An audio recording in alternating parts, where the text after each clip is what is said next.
So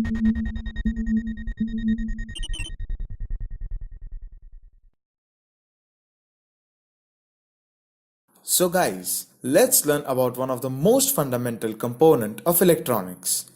Yes, today we are going to learn about a capacitor. It is little basic storing device. It stores voltage. In a way, a capacitor is little like a battery. Although they work in completely different ways, capacitors and batteries both store electrical energy. Inside the battery, chemical reactions produce electrons on one terminal and absorb electrons on other terminal.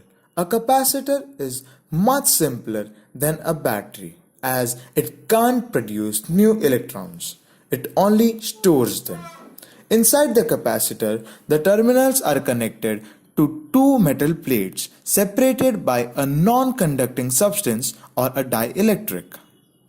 In theory, the dielectric can be any non-conductive substance. However, for practical application, specific materials are used that best suit the capacitor's function. Mica, ceramic, cellulose, porcelain, mylar, Teflon, and even air are some non-conductive materials used. The dielectric dictates what kind of capacitor it is and for what it is best suited. Depending on the size and type of the dielectric, some capacitors are better for high frequency uses while some are better for high voltage application. Capacitors can be manufactured to serve any purpose, from the smallest plastic capacitor in your calculator to an ultra capacitor that can power a commuter bus. NASA uses a glass capacitor to help wake up the space shuttle's circuitry and help deploy space probes. Here are some of the various types of capacitor and how they are used. Air, often used in radio tuning circuits. Mylar, most commonly used for timer circuits like clock, alarm, and counters. Glass, good for high voltage applications. Ceramic, used for high frequency purposes like antenna, X-ray, and MRI machines. Supercapacitor, power electric and hybrid cars. Now let's look how the capacitor work. The plate on the capacitor that attaches to the negative terminal of the battery accepts electrons that the battery is producing. The plate on the capacitor that attaches to the positive terminal of the battery loses the electrons to the battery. Once it is charged, the capacitor has some voltage as the battery. 1.5 volts on the battery means 1.5 volts on the capacitor. For a small capacitor, the capacity is small, but large capacitor can hold quite a bit of charge. You can find capacitor as big as soda cans that can hold enough charge to light a flashlight bulb for a minute or more. Even nature shows the capacitor at work in the form of lighting. One plate is the cloud, other plate is the ground, and the lightning is the charge releasing between the two plates. Obviously, in a capacitor that large, you can hold a huge amount of charge. Let's say you hook up a capacitor like this. Here you have a battery, a light bulb, and a capacitor. If the capacitor is pretty big, what you will notice is that when you connect the battery, the light bulb will light up as the current flows through the battery to the capacitor to the bulb.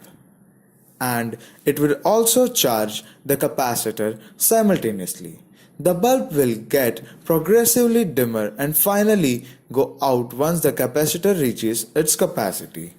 If you then remove the battery and replace it with a wire, the current will flow from one plate of the capacitor to the other.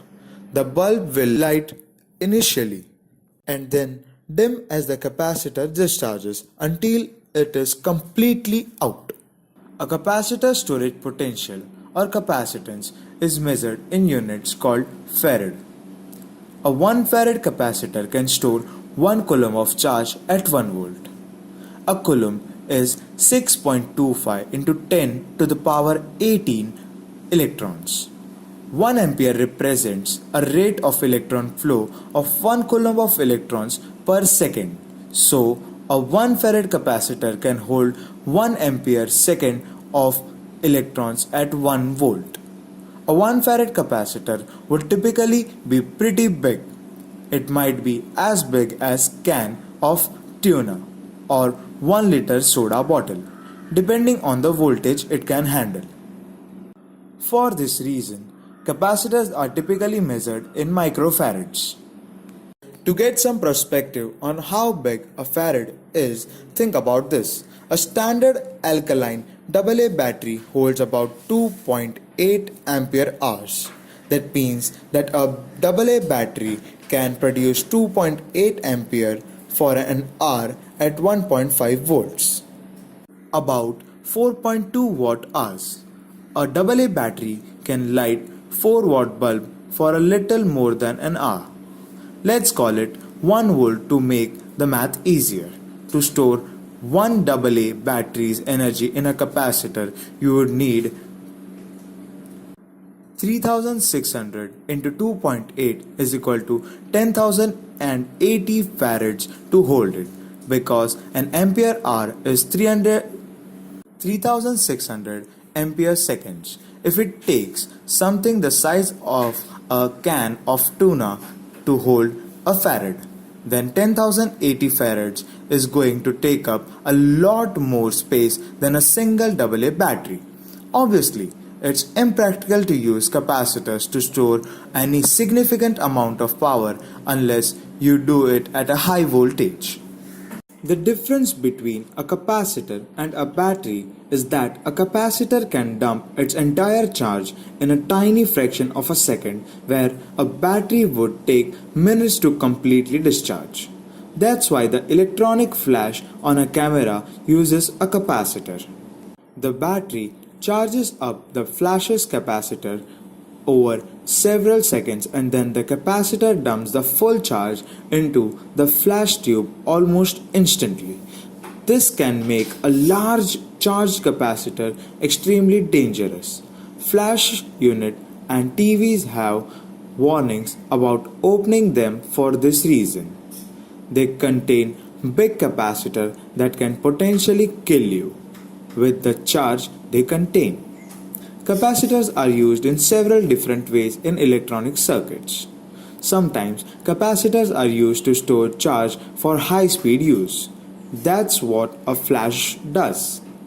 Big lasers use the technique as well to get very bright instantaneous flashes. Capacitor can also eliminate ripples. If a line carrying DC voltage has ripples or spikes in it, a big capacitor can even out the voltage by absorbing the peaks and filling in the valleys. A capacitor can block DC voltage. If you hook a small capacitor to a battery, then no current will flow between the poles of the battery once the capacitor charges.